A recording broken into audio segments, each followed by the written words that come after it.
everyone, this is Pawan. Welcome back to my channel Pawan Eco World. So students, आज हम start करेंगे circular flow of income, but उससे पहले हमें क्या करना है, उससे पहले हमें देखना है वीडियो नंबर फर्स्ट, जो कि मैक्रो इकोनॉमिक्स के चैप्टर नंबर फर्स्ट का फर्स्ट वीडियो है। उसमें मैंने पढ़ाया है meaning of circular flow of income, उसके बाद में फैक्टर्स ऑफ इनकम। अगर आपको ये दोनों कंसेप्ट समझ आ जाते हैं तो ही आप समझ पाएंगे phases of circular flow of income. अगर आपने मेरा वो वीडियो नहीं देखा है तो उसका लिंक डिस्क्रिप्शन में आपको मिल जाएगा। इसलिए बिना देरी से स्टार्ट करते हैं phases of circular flow of income. देखिए बेटा, मैंने आपको समझाया था कि सर्कुलर फ्लो ऑफ इनकम क्या होता है, और उसमें मैंने आपको ये बताया था सर्कुलर फ्लो ऑफ इनकम का मतलब होता है इनकम जो है वो एक से दूसरे सेक्टर की तरफ आती रहती है। हमारी इकोनॉमी में बेसिकली 4 सेक्टर्स होते हैं। पहला होता है कंज्यूमर सेक्टर, जिसे हम हाउस होल्ड सेक्टर भी बोलते हैं। दूसरा होता है प्रोड्यूसर सेक्टर, जिसे हम इन्वेस्टमेंट सेक्टर भी बोलते हैं। तीसरा होता है गवर्नमेंट सेक्टर, और देन चौथा होता है जो एक्सपोर्ट और इंपोर्ट, जिसे हम एक्सटर्नल सेक्टर बोलते हैं। हम यहाँ पे सर्कुलर फ्लो ऑफ इनकम जो पढ़ रहे हैं वो सिर्फ और सिर्फ 2 सेक्टर इकोनॉमी के बारे में आपको समझा रही हूँ। जैसे जैसे चैप्टर कंप्लीट होता जाएगा वैसे वैसे 4 सेक्टर्स ऑफ इकोनॉमी, कई सारी जो चीजें हैं वो कंसेप्ट आपको आगे आते जाएंगे। तो अब तक जो मैंने आपको सर्कुलर फ्लो ऑफ इनकम समझाया वो 2 बातों के तरीकों से समझाया। पहला एक प्रोड्यूसर होता है, दूसरा कंज्यूमर होता है। प्रोड्यूसर और कंज्यूमर एक दूसरे के ऊपर डिपेंड करते हैं। हाउस होल्ड के ऊपर डिपेंड करता है प्रोड्यूसर फैक्टर्स ऑफ प्रोडक्शन के लिए, और कंज्यूमर सेक्टर जो है डिपेंड करता है गुड्स और सर्विसेज के लिए। मैं एक बार दोबारा से आपको रिकॉल करवा देती हूँ, समझा देती हूँ कि मैंने क्या समझाया था, उसके बाद ही मैं चैप्टर को स्टार्ट करूंगी। तो देखिए बेटा, मैंने कहा था एक है हमारे पास में हाउस होल्ड सेक्टर, और दूसरी तरफ हमारे पास कौन सा है, प्रोड्यूसर सेक्टर। अब जो मैंने कहा था कि हाउस होल्ड सेक्टर है, इसे हम कंज्यूमर सेक्टर भी बोल सकते हैं, और प्रोड्यूसर सेक्टर को हम इन्वेस्टमेंट सेक्टर भी बोल सकते हैं। अब देखिए, जो हाउस होल्ड सेक्टर है उसके पास बेटा मैंने क्या बताया था, हाउस होल्ड सेक्टर के पास होते हैं factors of production, factors of production, जिसमें land, labour, building, machinery, entrepreneur, ये सारी चीजें आती हैं। और ये सारी चीजें किसमें हेल्प करती है, प्रोडक्शन में हेल्प करती है। और जब प्रोडक्शन में हेल्प करती है तो इनको यूज कौन करेगा, प्रोड्यूसर। तो देखिए बेटा, प्रोड्यूसर ने फैक्टर्स ऑफ प्रोडक्शन कहां से खरीदा, ऑब्वियस सी बात है कंज्यूमर से। कंज्यूमर से जब उसने खरीदा तो इसको इसने क्या दिया, पैसा, जो कि कंज्यूमर के लिए क्या बन गया, इनकम। अब इन फैक्टर्स ऑफ प्रोडक्शन का यूज करके प्रोड्यूसर क्या करेगा, गुड्स और सर्विसेज को बनाएगा, जो कि इकोनॉमी में कौन यूज करेगा, मैं और आप, है ना। तो देखिए बेटा, तो हाउस होल्ड सेक्टर में गुड्स और सर्विसेज परचेज कर लिए प्रोड्यूसर सेक्टर से, इसके बदले में प्रोड्यूसर सेक्टर को वो क्या देगा, ऑब्वियस सी बात है, पैसा। तो एक बार प्रोड्यूसर सेक्टर ने कंज्यूमर सेक्टर को पैसे दिए, और उन्हीं चीजों से गुड्स और सर्विसेज प्रोड्यूस करके प्रोड्यूसर सेक्टर ने कंज्यूमर सेक्टर से पैसे लिए। तो कहने का मतलब ये है कि पैसा गोल गोल घूमता रहा, और ये नेवर एंडिंग कंसेप्ट इकोनॉमी में चलता रहा। नेवर एंडिंग कंसेप्ट का मतलब होता है बेटा, ये कंसेप्ट कभी भी रुकने वाला नहीं है। मैंने एग्जाम्पल भी दिया था, बच्चा पैदा होता है, बच्चे के ऊपर खर्चा किया जाता है, पढ़ाया लिखाया जाता है, एक अच्छा इंसान बनाया जाता है। पेरेंट्स ये इन्वेस्टमेंट क्यों करते हैं, भाई लालच है, सबके माँ बाप लालच करते हैं, मैं भी करती हूँ। ऐसा नहीं लालच ही है, उसके पीछे अफेक्शन है, लव है, बट सारी चीजें ठीक है। अल्टीमेट रिजल्ट क्या निकल कर आएगा कि बड़े होकर वो बच्चे कामयाब होंगे और अपने पेरेंट्स की क्या करेंगे, सेवा करेंगे। अब हम चलते हैं हमारे आज के कंसेप्ट पे, जो कि बहुत ही इंपॉर्टेंट होने वाला है।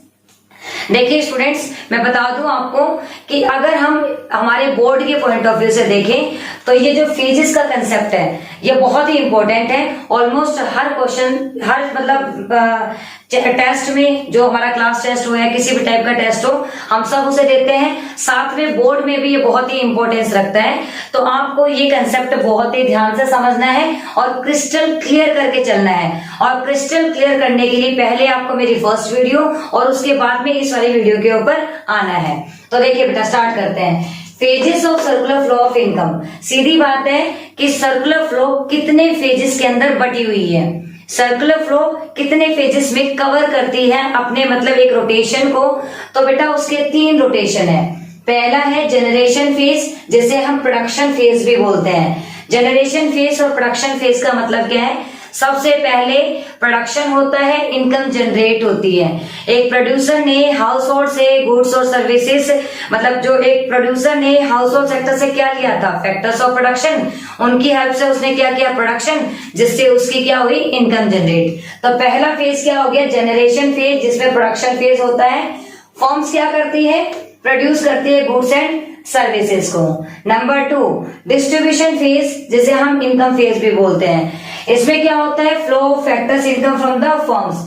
सीधी बात यह है कि जो भी फैक्टर्स ऑफ प्रोडक्शन हमने बना लिए थे वो हमने फ्री ऑफ कॉस्ट तो लिए नहीं थे। एक प्रोड्यूसर ने लैंड ली थी, लेबर लिया था, बिल्डिंग ली थी, मशीनरी ली थी, जो भी सारी चीजें ली थी, जो भी इनकम उसकी जनरेट हुई उसको वो फैक्टर्स ऑफ प्रोडक्शन में क्या करेगा, डिस्ट्रीब्यूट कर देगा। सेकंड फेज के बाद हमारा थर्ड फेज आ जाता है बेटा, डिस्पोजिशन फेज, जिसे हम एक्सपेंडिचर फेज भी बोलते हैं। इनकम जनरेट हो चुकी है, इनकम डिस्ट्रीब्यूट हो चुकी है, एक मजदूर अपनी मजदूरी लेके घर आ चुका है, क्या करेगा, खर्चा करेगा।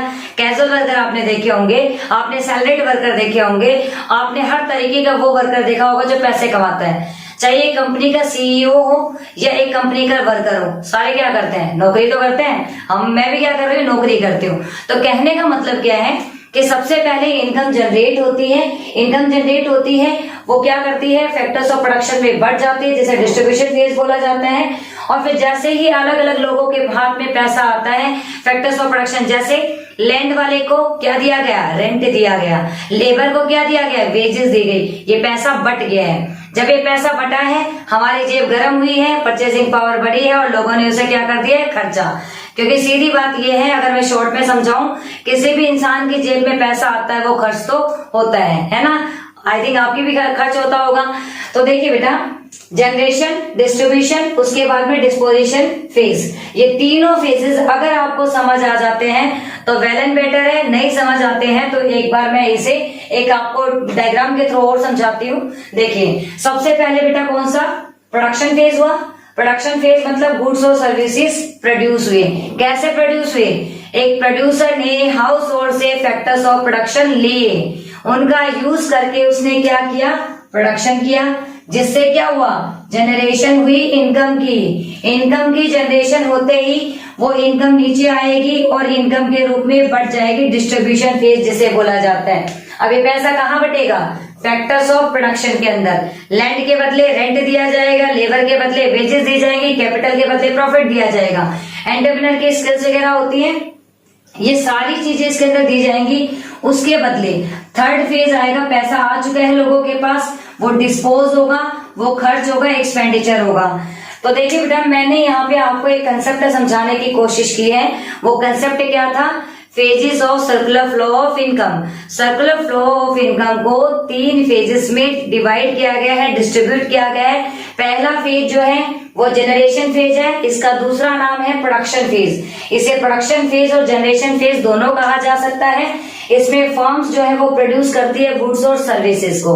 नंबर 2 में जो डिस्ट्रीब्यूशन फेज है वो इनकम की फेज होती है, जो कि फ्लो ऑफ इनकम को दिखाती है। वो कहाँ डिस्ट्रीब्यूट होती है, फैक्टर्स ऑफ प्रोडक्शन के बीच में। देन थर्ड फेज आती है, this is disposition phase, expenditure phase. लोगों के पास इनकम रिसीव होती है, किसके बेस पे, फैक्टर्स ऑफ प्रोडक्शन के बेस पे, और उसका वो क्या कर देते हैं, खर्चा कर देते हैं। इन शॉर्ट हम कह सकते हैं कि वो उसे एक्सपेंडिचर कर देते हैं, गुड्स और सर्विसेज को खरीद लेते हैं अपनी नीड्स, अपनी वांट्स को सेटिस्फाई करने के लिए। आज का कंसेप्ट बस इतना ही था, क्योंकि आज सिर्फ मेरा मोटिव था आपको समझाना phases of circular flow of income. Circular flow of income समझ आ जाता है, आगे का चैप्टर बहुत अच्छे से समझ आएगा।